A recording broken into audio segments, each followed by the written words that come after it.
Radio Tehran, শুরু হচ্ছে বিশ্ব সংবাদ।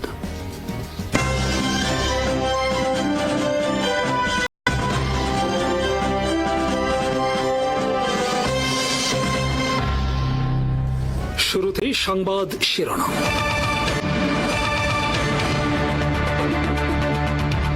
ইসলামাবাদে আবার শুরু হতে যাচ্ছে যুক্তরাষ্ট্র ইরান আলোচনা। চুক্তি স্বাক্ষরে পাকিস্তান আসছেন যুক্তরাষ্ট্রের প্রেসিডেন্ট ডোনাল্ড ট্রাম্প, তুরস্কের president Recep Tayyip Erdogan, Saudi যুবরাজ, মিশর প্রেসিডেন্ট সহ বিশ্ব নেতারা।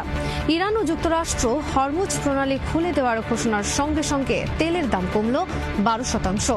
লোহিত সাগরে আবার মোতায়েন যুক্তরাষ্ট্রের বিমানবাহী রণতরী জেরাল্ড ফোর্ড। তাদের বরাতে এই খবর প্রকাশ করেছে সিএনএন। তবে যুক্তরাষ্ট্রের পক্ষ থেকে এখনো নির্দিষ্ট কোনো দিন ঠিক করা হয়নি বলে জানানো হয়েছে। এদিকে নিউ ইয়র্ক পোস্টকে দেওয়া এক সাক্ষাৎকারে ডোনাল্ড ট্রাম্প বলেছেন, ইসলামাবাদে যদি উভয় পক্ষ সমঝোতায় পৌঁছায় তাহলে তিনি পাকিস্তান সফর করবেন এবং তিনি নিজে শান্তি চুক্তিতে স্বাক্ষর করবেন। টাইমস অফ ইসলামাবাদ সহ পাকিস্তানের আরও একাধিক গণমাধ্যমের খবরে বলা হয়েছে, চুক্তি স্বাক্ষর অনুষ্ঠানে যোগ দিতে পারেন তুরস্কের president Recep Tayyip Erdogan, Saudi যুবরাজ মোহাম্মদ বিন সালমান, মিশরের president general Abdul Fattah al Sisi সহ আরও কয়েকজন বিশ্ব নেতা। এ লক্ষ্যে পাকিস্তান আলোচনা চালিয়ে যাচ্ছে। এদিকে তুরস্কে বৈঠকে মিলিত হয়েছেন মিশর, পাকিস্তান, ইসলামাবাদ ও তুরস্কের পররাষ্ট্রমন্ত্রীরা। একই দিন ঘটনাক্রমে তুরস্কে উপস্থিত ছিলেন পাকিস্তানের প্রধানমন্ত্রী শাহবাজ শরীফ।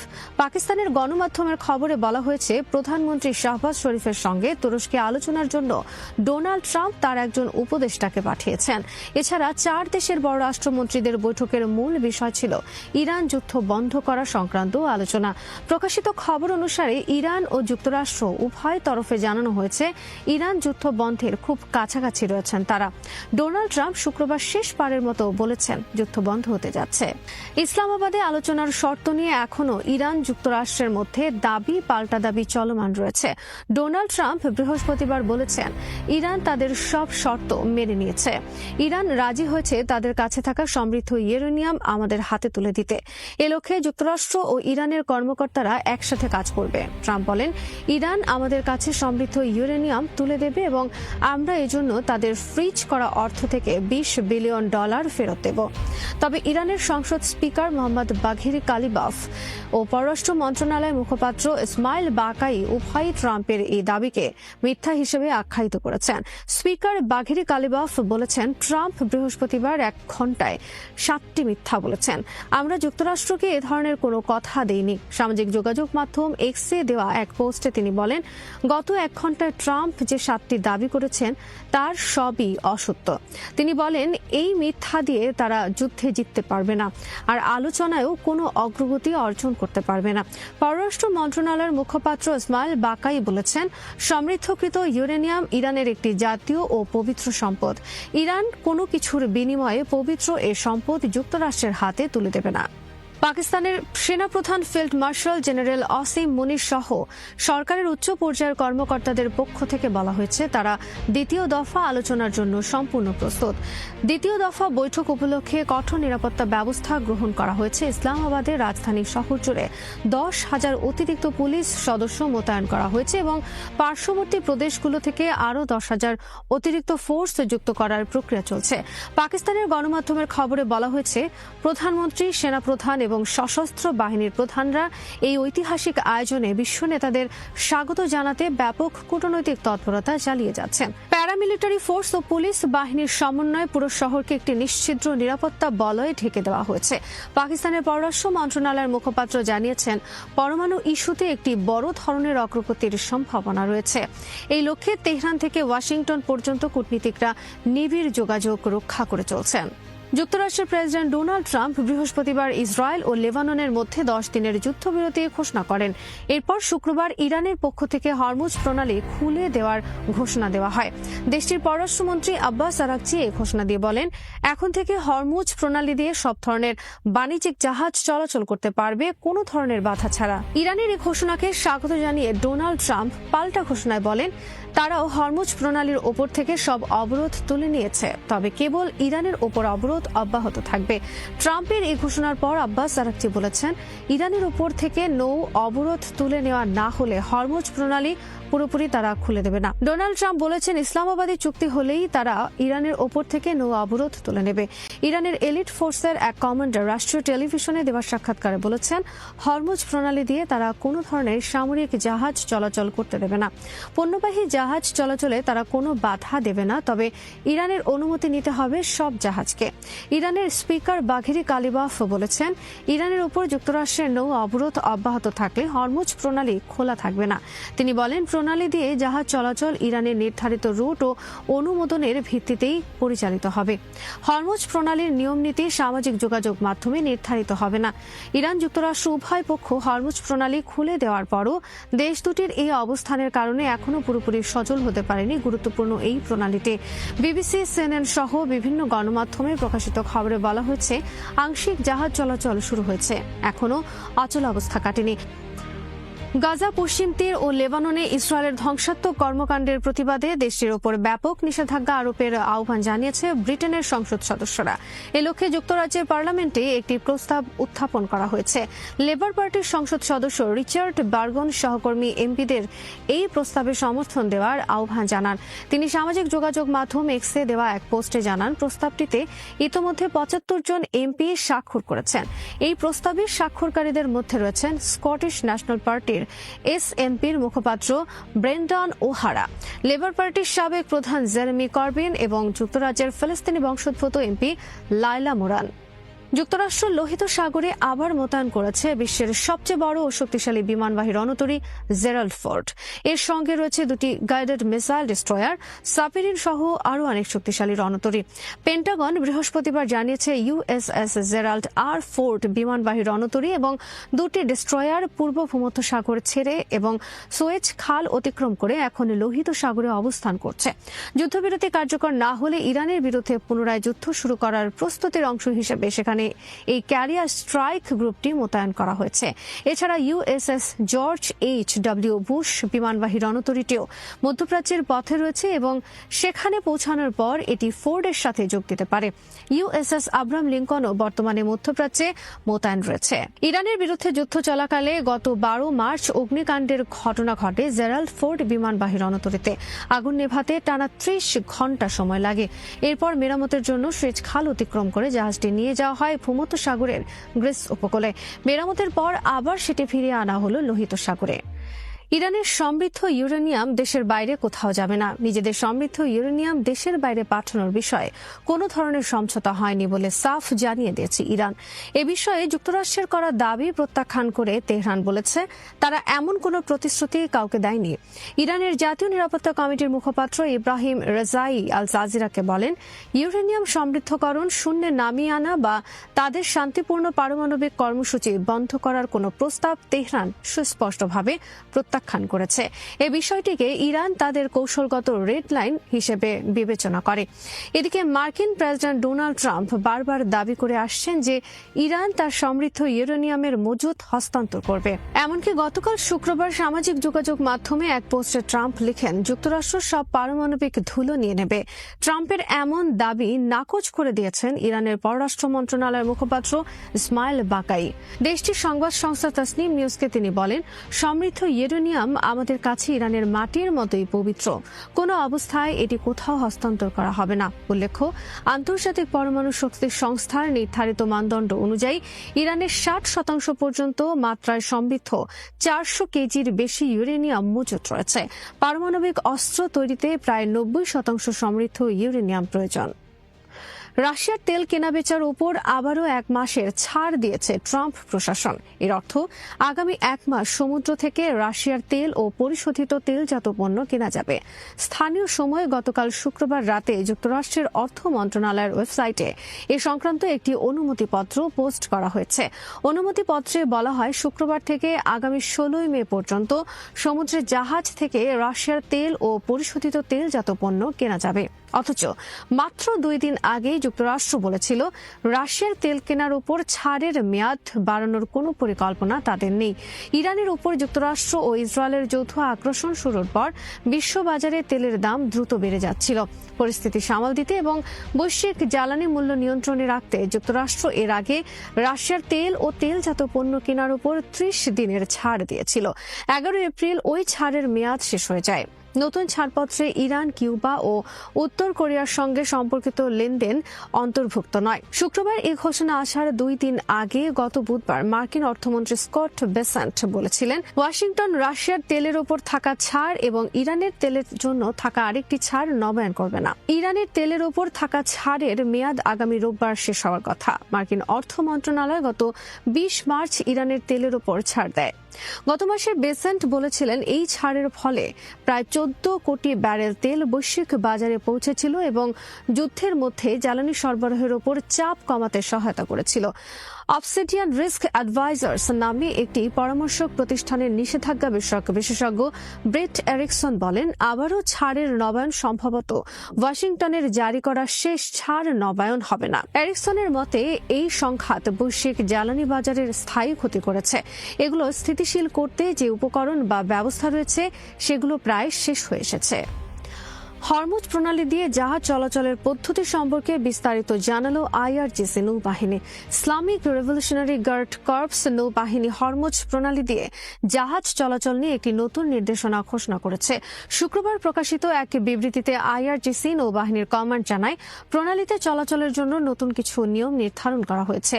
নতুন নির্দেশনা অনুযায়ী বেসামরিক জাহাজগুলোকে শুধুমাত্র ইরানের নির্ধারিত পথ দিয়ে চলাচল করতে হবে। সামরিক জাহাজের চলাচল আগের মতোই নিষিদ্ধ থাকবে। এছাড়া যে কোনো জাহাজ চলাচলের জন্য আইআরজিসি নৌবাহিনীর অনুমতি বাধ্যতামূলক করা হয়েছে। একই সঙ্গে সব ধরনের চলাচল যুদ্ধক্ষেত্রে নির্ধারিত নিরাপত্তার সময়কাল এবং লেবাননের যুদ্ধবিরতি কার্যকর হওয়ার পরের শর্তের সঙ্গে সামঞ্জস্য রেখে পরিচালিত হবে। লেবাননে যুদ্ধবিরতি না হলে ইরান ইসরায়েলে হামলা চালানোর পরিকল্পনা করছিল। ইরানের সংবাদ সংস্থা তসনিম নিউজ এজেন্সিকে দেওয়া এক তথ্যভিত্তিক সামরিক সূত্রের বক্তব্য অনুযায়ী লেবাননে যুদ্ধবিরতি কার্যকর না হলে ইরান গতরাতে স্থানীয় সময় রাত 8টায় ইসরায়েলের উপর হামলার পরিকল্পনা করেছিল। সূত্রটি জানায়, দীর্ঘদিন ধরে ইরানি কর্মকর্তারা মার্কিন প্রেসিডেন্ট ডোনাল্ড ট্রাম্পের প্রতিশ্রুতি অনুযায়ী লেবাননে যুদ্ধবিরতি নিশ্চিত করতে কূটনৈতিক ও রাজনৈতিক প্রচেষ্টা চালিয়ে যাচ্ছিলেন। সেই প্রচেষ্টার ফলস্বরূপ শেষ পর্যন্ত গত রাতে যুদ্ধবিরতি কার্যকর হয় এবং ইসরায়েল তা মেনে নিতে বাধ্য হয় বলে দাবি করা হয়েছিল। সূত্রটি আরও উল্লেখ করে, যদি ওই প্রতিশ্রুতি বাস্তবায়ন না হতো তাহলে ইরান সরাসরি সামরিক পদক্ষেপ নিতে প্রস্তুত ছিল। পরিকল্পনা অনুযায়ী রাত 8টায় হামলা শুরু হওয়ার কথা ছিল। এমনকি সম্ভাব্য আক্রমণের জন্য প্রয়োজনীয় সব প্রস্তুতিও সম্পন্ন করা হয়েছিল। মিসাইল লঞ্চারগুলো সক্রিয় করা হয়েছিল এবং নির্দিষ্ট লক্ষ্যবস্তুতে আঘাত হানার জন্য প্রস্তুত রাখা হয়েছিল বলে জানানো হয়। এছাড়া সূত্রটি সতর্ক করে দেয় যে যুদ্ধবিরতির শর্ত ভঙ্গ হলে সেটিকে সম্পূর্ণ লঙ্ঘন হিসেবে বিবেচনা করা হবে। সেক্ষেত্রে ইরান আর ধৈর্য ধরবে না এবং কঠোর প্রতিক্রিয়া দেখাতে পারে। এতে আঞ্চলিক পরিস্থিতি আরও জটিল ও সংঘাতপূর্ণ হয়ে উঠতে পারে বলেও ইঙ্গিত দেওয়া হয়েছে। সামগ্রিকভাবে এই বক্তব্য থেকে বোঝা যায় যে লেবাননের যুদ্ধবিরতি বাস্তবায়ন একটি বড় ধরনের সামরিক সংঘর্ষ এড়াতে গুরুত্বপূর্ণ ভূমিকা রেখেছে।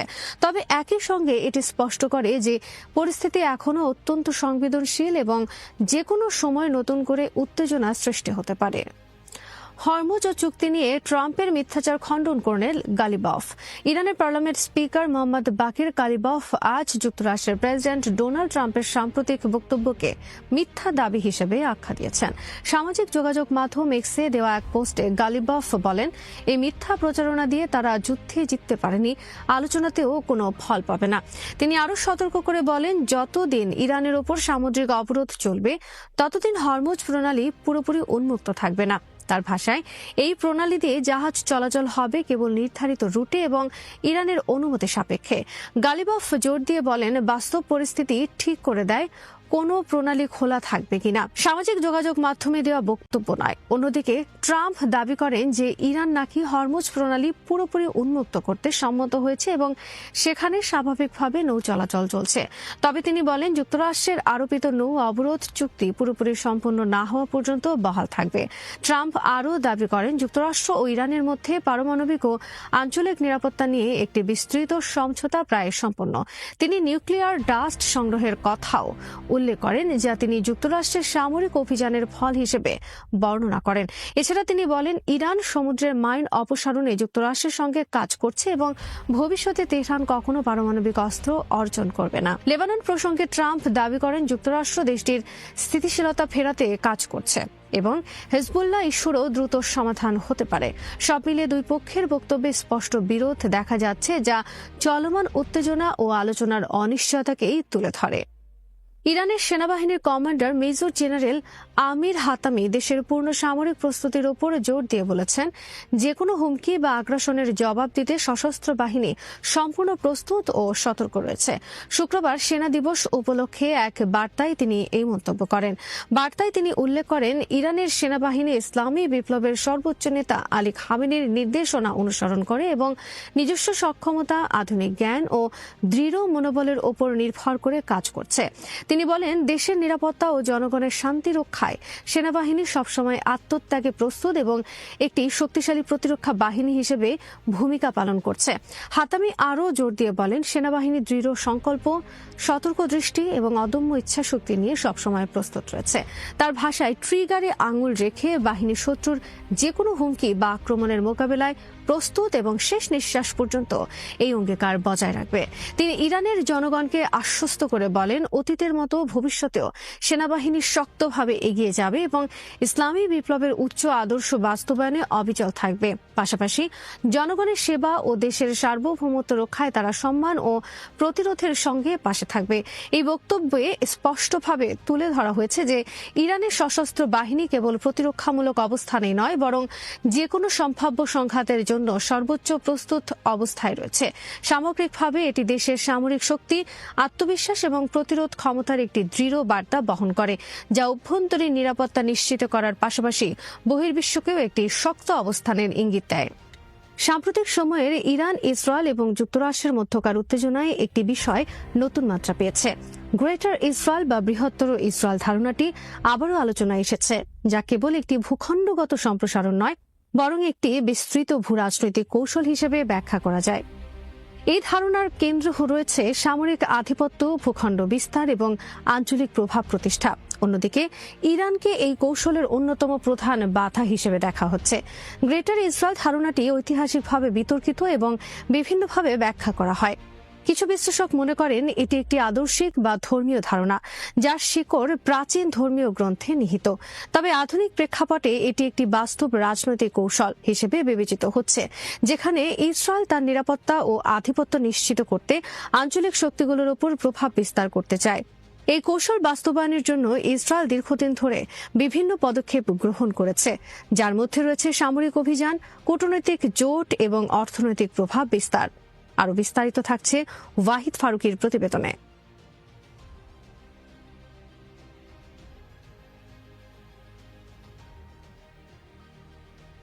1967 সালের 6 দিনের যুদ্ধের পর ইসরায়েল যে ভূখণ্ডগুলো দখল করে, বিশেষ করে পশ্চিম তীর এবং গোলান মালভূমি, সেগুলো এই বৃহত্তর কৌশলের অংশ হিসেবে দেখা হয়। গোলান হাইটস দীর্ঘদিন ধরে ইসরায়েলের নিয়ন্ত্রণে রয়েছে এবং এটি কৌশলগতভাবে অত্যন্ত গুরুত্বপূর্ণ। এই অঞ্চল থেকে সিরিয়ার রাজধানী দামেস্কের ওপর নজরদারি রাখা সম্ভব, যা সামরিক এবং রাজনৈতিকভাবে একটি বড় সুবিধা।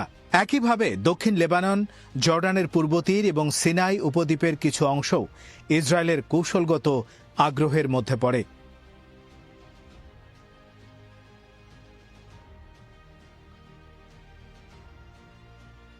এই ভূখণ্ডগত আকাঙ্ক্ষার পেছনে শুধু নিরাপত্তা নয়, অর্থনৈতিক এবং প্রাকৃতিক সম্পদের বিষয়টি খুবই গুরুত্বপূর্ণ।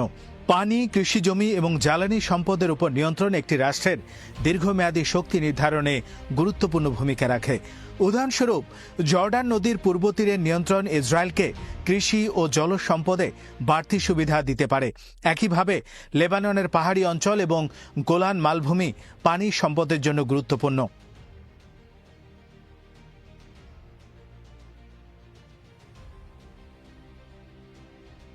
তবে গ্রেটার ইসরায়েল কৌশল শুধুমাত্র ভূখণ্ড দখলের মধ্যে সীমাবদ্ধ নয়। এর আরেকটি গুরুত্বপূর্ণ দিক হল সামরিক আধিপত্য প্রতিষ্ঠা। ইসরায়েল দীর্ঘদিন ধরে তার সামরিক সক্ষমতা বাড়াতে কাজ করছে এবং এই ক্ষেত্রে যুক্তরাষ্ট্রের সহায়তা গুরুত্বপূর্ণ ভূমিকা পালন করছে। যুক্তরাষ্ট্রের সঙ্গে ঘনিষ্ঠ সামরিক সম্পর্ক ইসরায়েলকে উন্নত প্রযুক্তি, গোয়েন্দা তথ্য এবং প্রতিরক্ষা ব্যবস্থার সুবিধা দিয়েছে। বিশেষ করে ইউএস সেন্ট্রাল কমান্ডের অধীনে আসার পর ইসরায়েল আঞ্চলিক সামরিক কাঠামোর সঙ্গে আরও গভীরভাবে যুক্ত হয়েছে।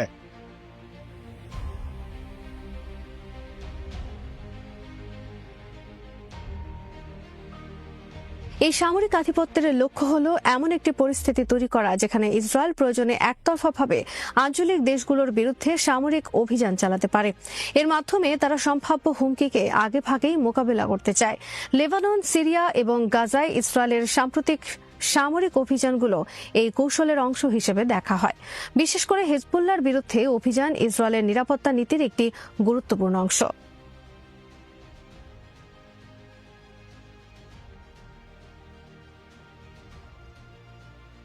এই প্রেক্ষাপটে ইরানের ভূমিকা অত্যন্ত গুরুত্বপূর্ণ। ইরান নিজেকে মধ্যপ্রাচ্যের একটি প্রধান আঞ্চলিক শক্তি হিসেবে প্রতিষ্ঠা করেছে এবং বিভিন্ন মিত্র গোষ্ঠীর মাধ্যমে তার প্রভাব বিস্তার করেছে। Islamic revolutionary guard corps, IRGC এবং এক্সিস অব রেজিস্ট্যান্সের মাধ্যমে ইরান, লেবানন, সিরিয়া, ইরাক এবং ইয়েমেনে তার প্রভাব বজায় রেখেছে। এই নেটওয়ার্ক ইসরায়েলের জন্য একটি বড় চ্যালেঞ্জ, কারণ এটি সরাসরি এবং পরোক্ষভাবে ইসরায়েলের সামরিক কার্যক্রমকে সীমিত করেছে।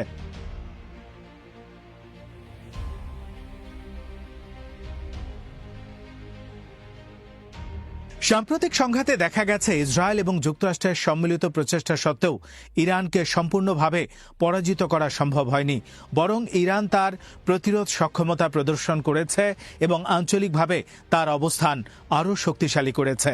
বিশেষ করে হরমুজ প্রণালীর ওপর ইরানের নিয়ন্ত্রণ বিশ্ব জ্বালানি সরবরাহের জন্য অত্যন্ত গুরুত্বপূর্ণ, যা তাকে একটি কৌশলগত সুবিধা দিয়েছে। এই পরিস্থিতি ইসরায়েলের জন্য একটি বড় ধাক্কা হিসেবে দেখা হচ্ছে, কারণ গ্রেটার ইসরায়েল কৌশল বাস্তবায়নের জন্য আঞ্চলিক প্রতিদ্বন্দ্বীদের দুর্বল করা জরুরি ছিল, কিন্তু ইরানের শক্ত অবস্থান এই পরিকল্পনাকে বাধাগ্রস্ত করেছে। একই সঙ্গে এই সংঘাত ইসরায়েলের সীমাবদ্ধতাও প্রকাশ করেছে, বিশেষ করে যুক্তরাষ্ট্রের ওপর তার নির্ভরতা।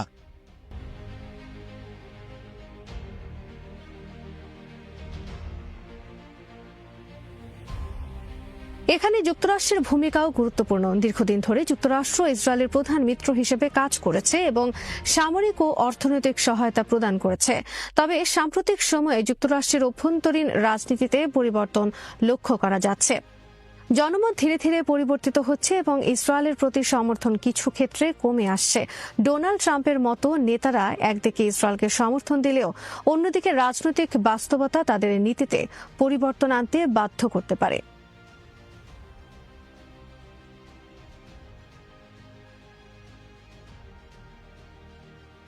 এই পরিবর্তন ইসরায়েলের জন্য একটি চ্যালেঞ্জ তৈরি করতে পারে, কারণ তাদের কৌশল অনেকাংশে যুক্তরাষ্ট্রের সমর্থনের উপর নির্ভরশীল। যদি এই সমর্থন কমে যায় তাহলে গ্রেটার ইসরায়েল কৌশল বাস্তবায়ন আরও কঠিন হয়ে পড়বে। একই সঙ্গে আঞ্চলিক অন্যান্য দেশও তাদের অবস্থান পুনর্বিবেচনা করতে পারে এবং ইসরায়েলের বিরুদ্ধে নতুন জোট গঠন করতে পারে। এই পুরো পরিস্থিতি একটি গুরুত্বপূর্ণ প্রশ্ন উত্থাপন করে: মধ্যপ্রাচ্যের ভবিষ্যৎ কোন দিকে যাচ্ছে? ইসরায়েল কি তার কৌশল বাস্তবায়নে সফল হবে, নাকি ইরান এবং অন্যান্য আঞ্চলিক শক্তির প্রতিরোধ এই পরিকল্পনাকে ব্যর্থ করে দেবে? বাস্তবতা হলো এই অঞ্চলে স্থায়ী শান্তি প্রতিষ্ঠা করা অত্যন্ত কঠিন, কারণ এখানে বহু স্তরীয় স্বার্থ জড়িত।